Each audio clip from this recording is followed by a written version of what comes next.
Hello. Je ne sais pas comment m'introduire.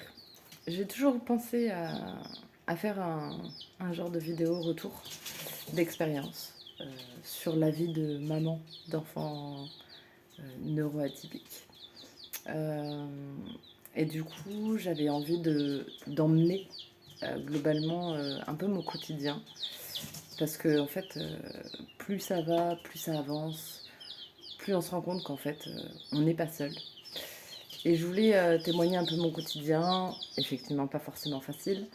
Euh, donc je vais voir au fur et à mesure peut-être des vidéos ce que je peux vous proposer et qu'on puisse en discuter au travers des commentaires si le cœur vous en dit. Et puis faire un petit tour de moi ce que je vis, où est-ce que je suis. Je vis dans le sud de la France, dans une dans un trou perdu où j'ai pas beaucoup de gens, donc c'est beaucoup plus facile à vivre aussi au quotidien, parce que un enfant bruyant qui crie dès les 7 heures du matin sur la terrasse, c'est toujours mieux quand on n'a pas de voisins. Mais outre ça, en fait, tous les comment dire les les rendez-vous médicaux, les suivis, les démarches administratives.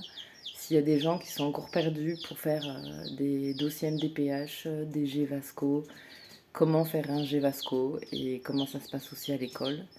Moi, mon fils, il a 6 ans depuis mars de cette année.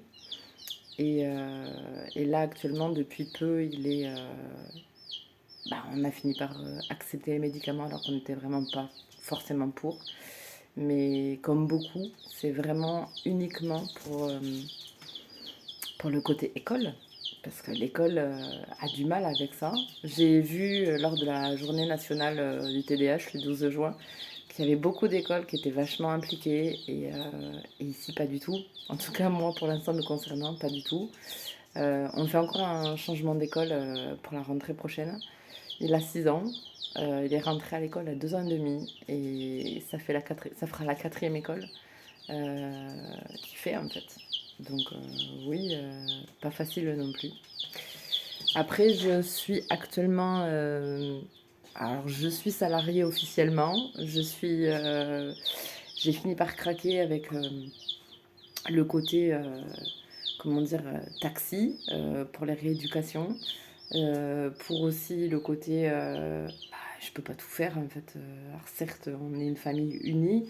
Mon mari m'aide quand il est là, mais bon, il cravache au travail pour compenser aussi. Et mon employeur, au final, ne peut pas suivre au niveau de la modulation des horaires. Donc j'ai fini au jour d'aujourd'hui par être en arrêt. Et j'en ai profité aussi pour me rendre compte qu'il fallait bien que peut-être se reconvertir. Et à force d'années dans le TDAH, je me suis reconvertie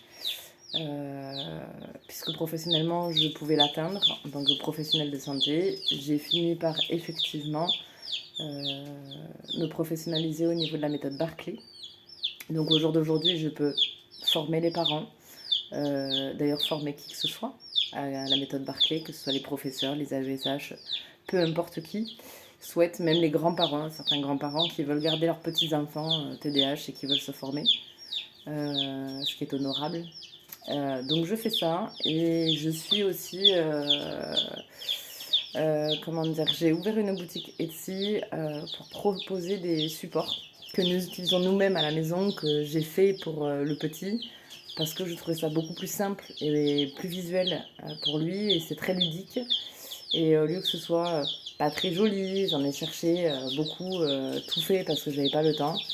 Et au final, le fait de prendre du temps et de me professionnaliser, effectivement, j'ai fini par, avec ma créativité, trouver des trucs plus sympas. Et au jour d'aujourd'hui, du coup, je les propose sur la boutique. Je peux faire voir, parce que de toute façon, j'en ai toujours à la maison. Ils sont collés sur le frigo, puisqu'en fait, ils peuvent être collés. Il y en a qui fonctionnent à scratch, comme du coup le tableau des émotions, avec des petits scratchs où l'enfant vient du coup mettre son émotion. directement sur le cadre actuellement je me sens. Et après, on me propose toujours une solution. Donc ça, c'est un truc que je n'ai jamais vu globalement. Et on me propose avec la petite flèche de dire qu'il a besoin d'exploser, comme là il me l'a mis apparemment, ou besoin d'un câlin, besoin de s'isoler, besoin de silence, donc le casque anti-bruit, besoin de musique ou besoin de courir, de se décharger en courant. Donc ça, c'est possible. Et après, j'ai fait aussi des tableaux de routine. Donc les routines du matin, les routines du soir.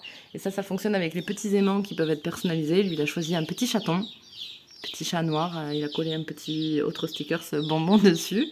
Et en fait, il court sur sa journée. Et du coup, effectivement, c'est très sympathique à l'utilisation. Il est très motivé pour ça.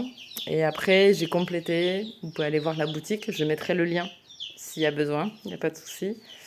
Et je pourrais vous donner aussi des petits comment on vit, comment c'est possible de s'en sortir, comment c'est pas très difficile à certains moments. On est tous humains, on a tous nos journées, on a tous nos émotions aussi, de parents, de mamans fatiguées, et c'est normal de pouvoir aussi en parler. Et même au niveau des chambres, nous, depuis toujours, depuis tout petit, ils nous ont toujours dit attention, va falloir le faire suivre très rapidement. Il y a un truc, on ne savait pas quoi. Et au final, au jour d'aujourd'hui, même on m'a toujours dit la chambre doit être une chambre. On a choisi de ne pas mettre de jouets dans la chambre. Il y a uniquement un lit, une commode pour les vêtements et quelques livres quand même. Le lit, c'est pareil, c'est un modulable de chez Ikea. Celui qui peut se mettre en haut comme en bas. Et en fait, au jour d'aujourd'hui, j'ai même un second matelas, limite de place, que je mets par terre au sol parce qu'il veut dormir parfois au sol. Donc c'est compliqué, mais on arrive toujours à avoir des solutions. Et en fait, c'est pour ça que je propose ce type de vidéo, pour qu'on puisse échanger nos petites vies, nos petits tips, un peu nos petits trucs à chacune et à chacun. Parce qu'au jour d'aujourd'hui, il y a plus de papas qui s'investissent, ou parfois qui ont aussi du mal à s'investir un peu plus et qui, au fur et à mesure des années, comprennent. Ou il y en a certains qui continuent aussi à lutter en se disant mais non, il va rentrer dans le cadre. Mais en fait, au final, il ne rentre pas vraiment dans le cadre. Selon en plus les TDAH ne sont pas forcément que TDAH. Il y a toujours quelque chose de plus derrière. Et effectivement, par rapport à ça, ben, ça ne rentre pas forcément dans le cadre. Donc, c'était une vidéo de présentation, une toute première. Je verrai pour la suite. Et dans ce cas, je vous dis bonne journée et à très bientôt.